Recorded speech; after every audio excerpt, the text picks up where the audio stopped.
Hello, everyone. Our guest for today is Hassan Rafiq. Hassan Rafiq has pursued his BTech in CS engineering from a tier 3 college in Delhi. And currently, he is the lead ML engineer in Google in Poland. We are hearing too much about AI and ML these days, and young kids often come up to me and tell how they want to pursue a career in AI or ML. We are here today to find out more about what exactly is machine learning and how did Hassan make this career choice. So let's get to it. Hi, Hassan. Thank you so much for joining me today. Your journey from a tier 3 engineering college classroom to a Google's lead ML engineer's cabin must be filled with great stories. Let's start from the top. How did the interest in computers arise and how old were you when this happened? Thanks, Khushbu, for inviting me to the stage. I'm very happy to have questions answered from you, and I'm really excited to share my experiences as well. So my interest in computers actually arose when I was pretty young. I was 6 years old when at my school, I studied at Delhi Public School. I got access to computers, and we had Mac Minis installed in our labs. And also we had a computer at our home because my mother is a doctor, and we used to use computers for printing reports and all those things. And at that time, it was not easy to interact with computers. Like even playing a game, you needed to go to DOS, CMD, do all those complex commands to run any application. So when the computer person came to my home, they installed computer. They actually taught me how to run games, how to start games and apps. And I can tell you, it was really, really difficult at that time. That's when I could see things that when you say something to a computer, when you write something onto a computer screen, it reacts back to you. It can obey you. It can do actions, and that brought my interest to this thing. I think that's the sort of how the interest in computers arise for me. Awesome. Very fascinating to know that actually your parents had a computer back then at home. But as you said, it was for work purpose, right? Since your mom is a doctor. So tell us a little more about that. Usually, back in those days, computers were super expensive. Like today, it's become a gaming device, but back then that was not the case, right? So like an expensive device at home, and how were your parents okay with you playing games or you using it for leisure purpose? How did that look like? Did you have to fight for it or did they encourage this? Yeah, exactly. So I had very I would say mixed experiences and mixed responses. The first time that the computer got installed at my home, it was primarily only for my mother's purposes for the laboratory. We used to like have those applications installed. But they also bought me a joystick. They said you can play some games on that, probably some simple games like let's say Doom and all. And those kind of games were like difficult to play as well. And it really got me interested in that time. And let me tell you, let me be very frank with you. I have broken my computer several times, and I've actually got like good beatings for that. I would say, like they were very angry at me at times that you've broken down something and it will take us like we'll have to pay for it to get fixed. And back at that time, finding computer engineers was really difficult. Finding True. technicians to fix things were really difficult. And because of it, I did have a mixed experience. So every time they used to come back to me that this is difficult, you can't just spoil it. I could not Yeah. hold myself back from not actually interacting with the machine. So it was like a mixed experience, mixed emotion. They used to push me back, and then I used to still continue doing that. Awesome. So what did you use that computer for other than for playing? Simple programs like adding two numbers, three numbers, building a very simple software. And I'm very very lucky to say that at my school, at the age of 6 or 7, we were being taught these languages. It's like it was very, I would say, it was very lucky for me to have that kind of an exposure at school. So I installed the same applications at my own in my own computer as well.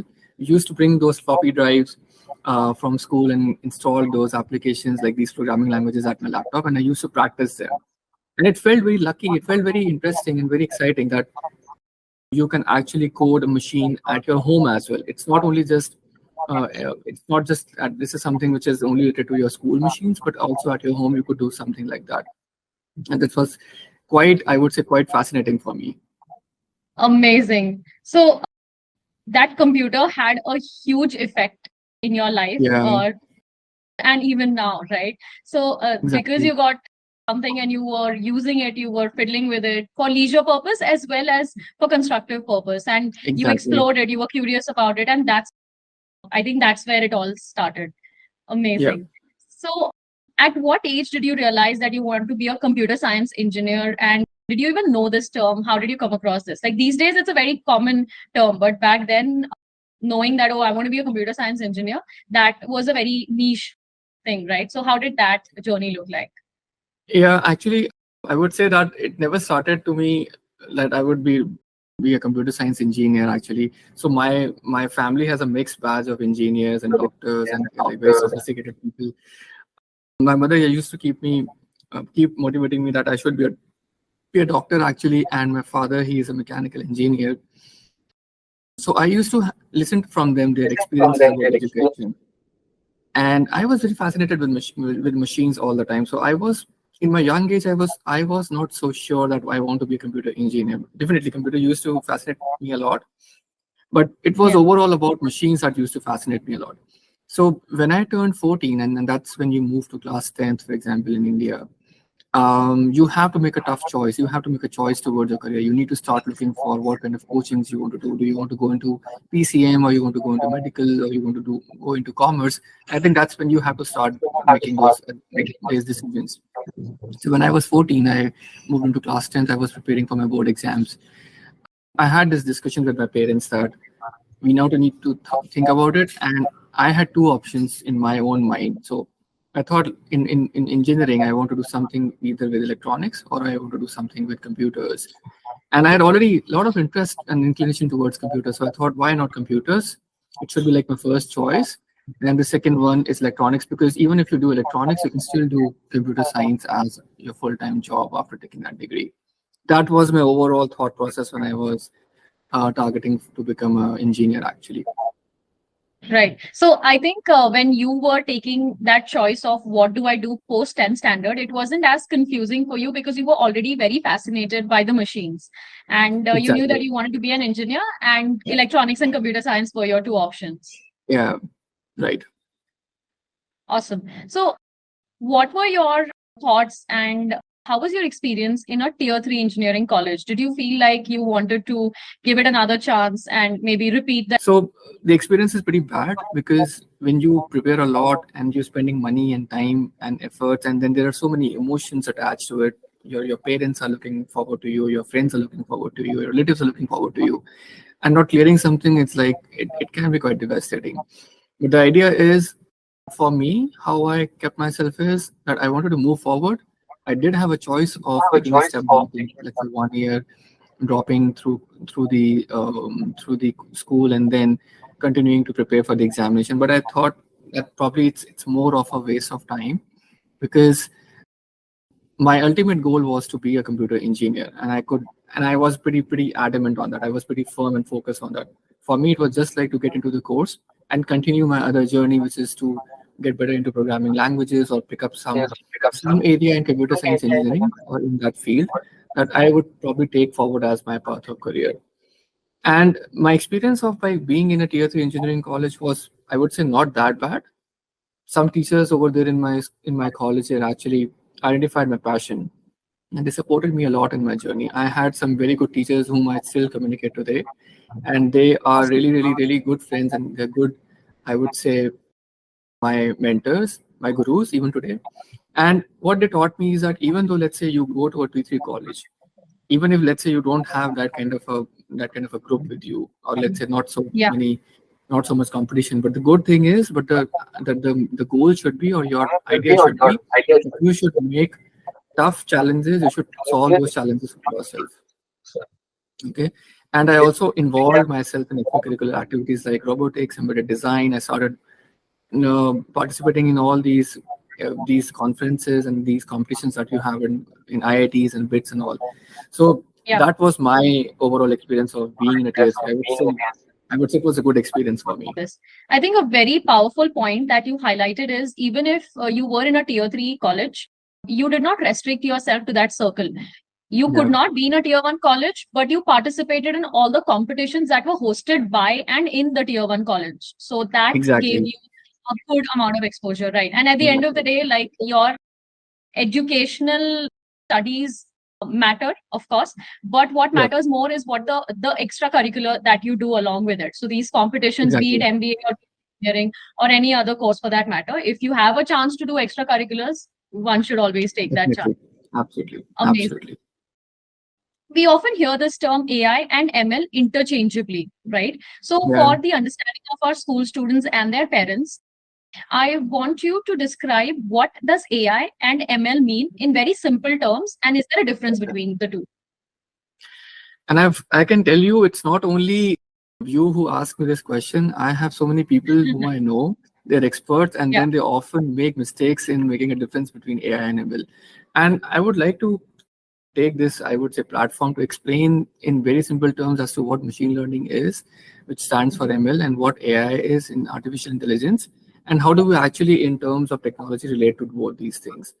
Now, ML or machine learning can be considered as an experience of, let's say, teaching a machine as to how to identify different patterns. For example, let's say when you have a kid, when you are a child, very young, you look at different objects in the world. You say that this is a ball, this is a cat, this is a dog, and you look at them. Look at them, and if there's an object which you can hold in your hand, you feel it, and you take your body actually looks at different things. It senses. We have all these six senses like vision, speech, and then we have hearing senses.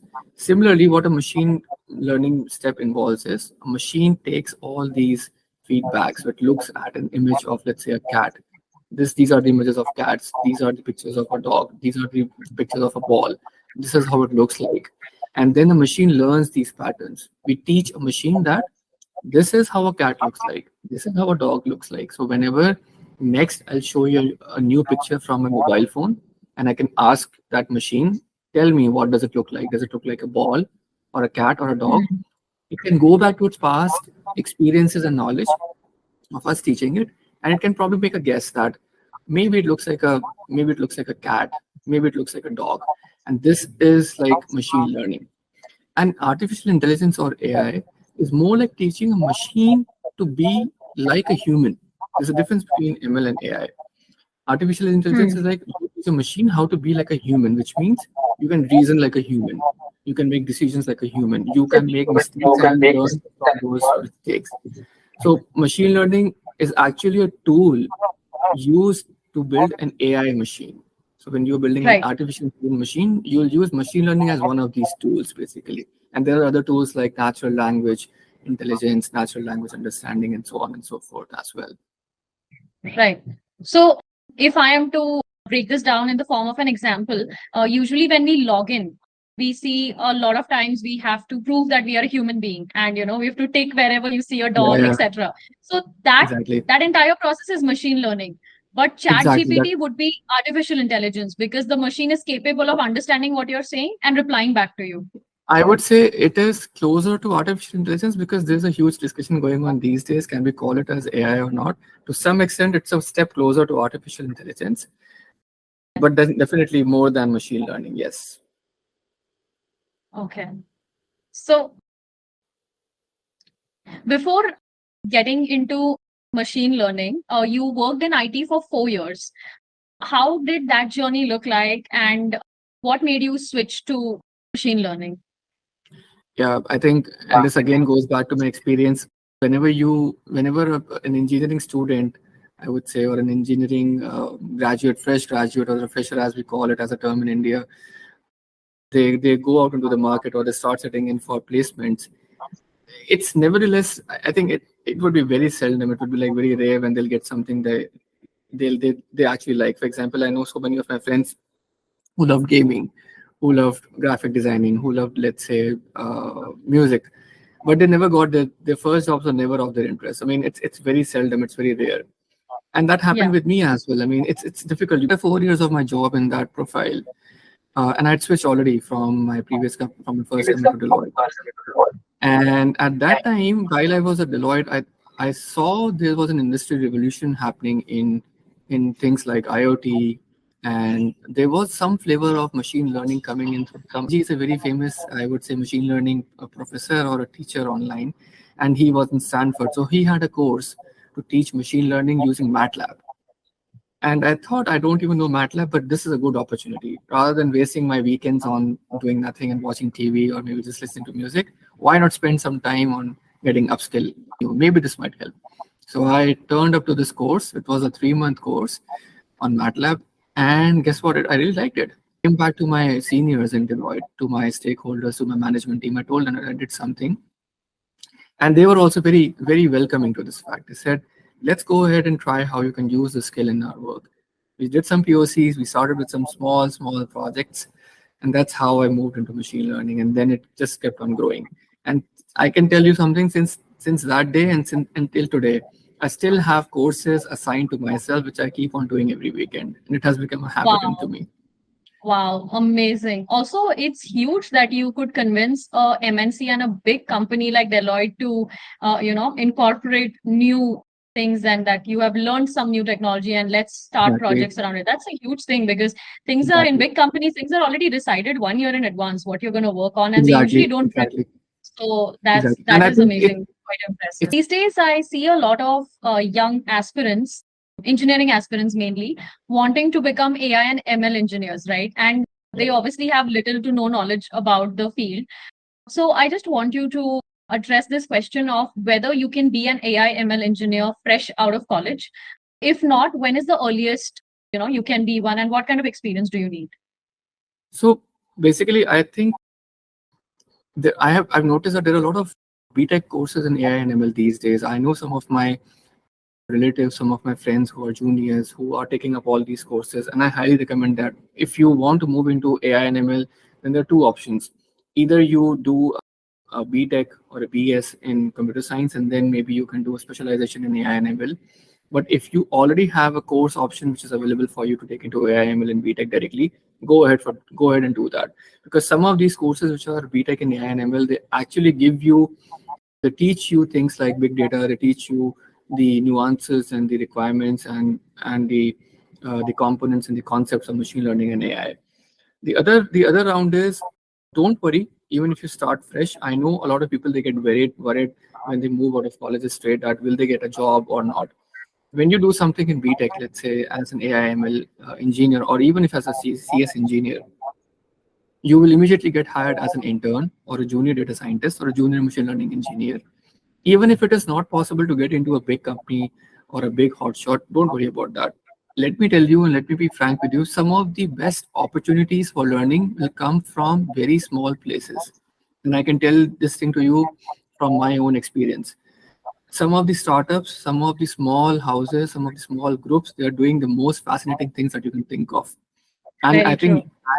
as engineers, as juniors, that is something which everyone should target. It's like you should first look out for just working very hard, getting as much experience as possible in first 4 or 5 years of your career. Whether it's a brand or not, it should absolutely not matter to you. You can move into a brand at any time of your career. There is a trade-off these days. People, they want to be at brands very much earlier in their career, but I can tell you it's probably a myth to just get into a brand as quickly as possible. Just get that experience first. You can move into something later on. Also, if you want to opt for, let's say, something more advanced, then there are so many universities outside in US, UK, and Europe, which give you scholarships. You can go for an MS degree. You can give the GRE entrance exam, go for an MS degree after you do, let's say, a BTech in India, and they provide you advanced courses in analytics, business analytics, decision science, and all, which is primarily the way to easily get into the good companies which provide you exposures to machine learning jobs and all those. So you have pretty a lot of options that are available to you. Amazing. Thank you for the detailed response. So, according to you, yes, it is possible to be an AI or ML engineer fresh out of college. Yes. I think that was a very good insight. According to you, is the most interesting part of your job? Absolutely. So my job is pretty interesting. So usually I am working with a lot of AI technologies like Bard, and then Vertex AI, and then Google Maps and YouTube and all those things. So we have a lot of these AI technologies at our portfolio. We build solutions for our customers at times. So recently, for example, I can tell you I am also traveling a lot in my job. So I'm moving to different parts of the world, either into different countries in Europe and all that, to cater to our clients, or to cater to our customers. So, for example, I can talk to you about one of my projects, very recent project. So, there's this big pizza company in Europe, and they had a requirement. They wanted us to build a chatbot for them, just like Chat GPT or Bard, you can say. And they said that we want you to build something so that people can just order a pizza of their choice just by chatting to the bot, and they should not feel that they're chatting to a bot. So we did this project in 3 months. We used all our sophisticated technologies like translation, speech, and also integrated it with maps at how they can talk to a bot.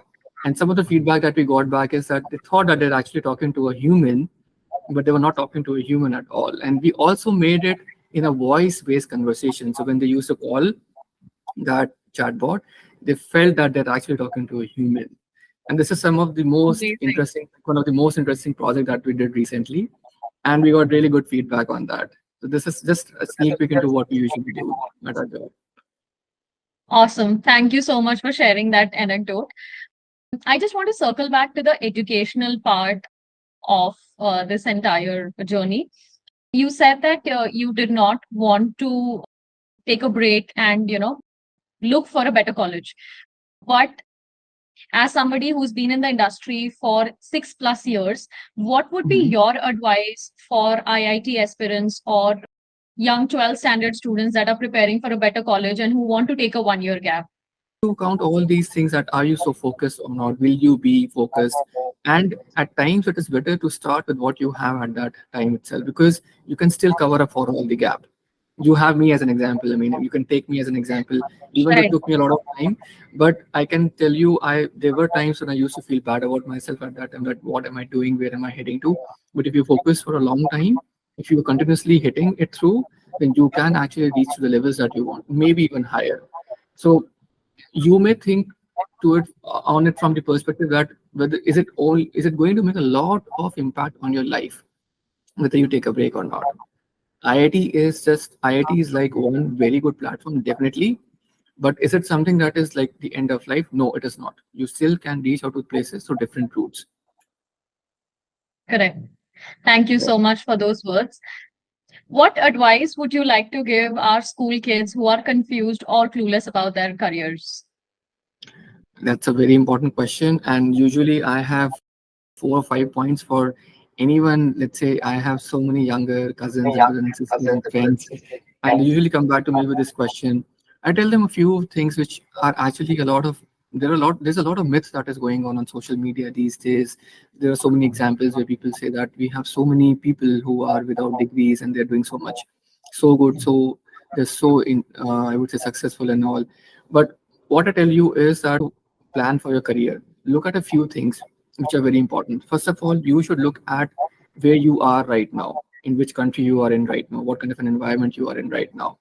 And my advice, number one, is that for Indians, for people who are in India, it is very important that you get a professional degree first. It is very important, because for most of the jobs in India, you will actually require a professional degree. It's not that you can just get a job without a degree. There are some companies which can give you jobs without degrees, but mostly you will find that a professional degree is a requirement. Hence, it is important that you take up a professional course, whether it is BTech, BE, whatever that course is. So you should plan for that, and it should be the planning should start as early as you are, let's say, by the end of the class ninth, because that is when you start preparing yourself. Second, what is more important is you find your passion. What do you like the most to do today? It could be coding, mathematics, drawing, singing, sports, poetry, whatever that thing is. And there are so many courses that are available. Think from the perspective, is this something which you can do throughout your life? Is this something that is going to help you sustain? You may have questions, and that is why you have teachers and parents. Ask those questions to those who are experienced in that line, and also your seniors, and also those who you know in that line. They will give you more advice as to what that kind of a career is, what is the journey, what are the pros and cons, and what does it look like in terms in the futures and for the next 15-20 years. I think you highlighted two very important points. First was mentorship, and second was responsibility. Very important for you to do both and have both. And as you also you started your journey in a way where you were you took interest in the device in the house and started exploring it from even games perspective, fun perspective, and even some learning perspective. So find something like that early on in your life, and that can eventually lead you to your career path. So I think Exactly. that's a great advice. What were some of the things that you did in school which helped you shape your personality and your thought process? Exactly. So I think I wish I could give this advice to myself pretty early, but what I used to do is I used to have many friends who had the same passion. So, for example, I used to like two things a lot. I used to like music and I used to like computers a lot. And also, I had good interest in mathematics. So, I had so many people who were around me who were either doing preparations or mathematics Olympiad or who were good in computers. And usually, I used to talk to them about what you think I'm doing, what they are doing. So, it's important, rather very important, that you should have a good company of friends who have similar thoughts, similar tastes, and similar, I would say, aspects of likiness. Second is I used to like run some internal, I would say, I used to have friends with whom I used to compete in a very friendly way. I used to say that let's do this thing and let's see who will do it first. And the way is that when two people are working together towards a goal, or let's say two or more people are working towards a goal, it gives you much more efficiency in terms of you doing something alone. So if you and Yeah. your friend, your best friend, they're doing something, let's say you're working on a project to create a new, let's say, game. Some people, I know a lot of people, a lot of students who are creating games these days, very nice games. And if you are, say, you have a similar friend who has a similar taste, you two can work together, and you will see it works wonder than when your friend and you will work together to create that computer game or any other thing that you want to do. The more important is two brains working rather than the one is much more efficient. Third thing is, don't be afraid of making mistakes. Don't sit back on any mistake that you make. If you make a mistake, if you break something, I have broken my computers many times. And I can tell you, my parents gone gone distances. They have given me good lessons for that. But I don't feel bad about it because that's what made me make mistakes, break things, hustle a lot in your life, because that will teach you how you can make mistakes, come back. Okay. And final thing is, don't feel bad if you're not so good at all the subjects of the school. I mean, I was not so good in, let's say, in Hindi, for example. It was my the subject which I used to hate the most. I used to score so less in that. And there are other things that you can be. But the thing is, you need to have a basic understanding of other things. So you need to be able to balance out. Even if you're not so good at everything, don't worry about being perfect in everything. You can't be good in everything. You need to accept that fact. And that should be something very important. You can be good in just a few things, but not in everything. Accept that fact, move ahead, plan for that. And these are some things which will actually help you shape a very balanced and a thoughtful personality for your career ahead. Thank you so much. Companionship is definitely very, very important. In fact, I always say that if you surround yourself with the right people, you have won half the battle anyway. And it starts Exactly. as early as school. Although in school, you're surrounded by the same faces for 10 years. So it's difficult to find those kind of people there. But once you're Exactly. out of school, your friend circle is always very dynamic. So you have to surround yourself with the right people. Yep. Exactly. Any final words of wisdom for our parents and students watching the show? Exactly. I would like to thank everyone for listening to me first. And my only word of wisdom here is keep exploring the things which are changing. Right now, we are in a huge revolution, whether we talk about technology or whether we talk about the way the governments are functioning, everything is working out. We're most likely in an era of revolution again, and the Yep. way that everything works out will change very frequently in next, I think, next 2 3 years. And that's my personal opinion, which is also aligning with some of our leaders, if you know, who are thinking out loud. You should continue yourself to be aware about the things around you. Read blogs, read news articles, understand what is happening in the world of technology, in the world of science, in the world of global politics and everything. Keep yourself aware. Keep your kids aware. Students should be aware about everything. General awareness is also as important as following your passion. I know people who just follow their passion, they know everything, nothing is happening around the world, but it is very important. It helps you plan your career very, very, very efficiently. That is my only piece of advice for now, other than planning efficiently for your career. And I think I would like to thank you so much, Kushbu, for bringing me to this show. And thanks you. That was wise indeed. Thank you so much, Hassan, for joining us today and sharing your valuable insight. Thank you so much to our viewers for joining us today. Remember to think critically in career and in life. This is Khushbu Chopra, founder and CEO of the Critical Thinking School, signing off. Until next time.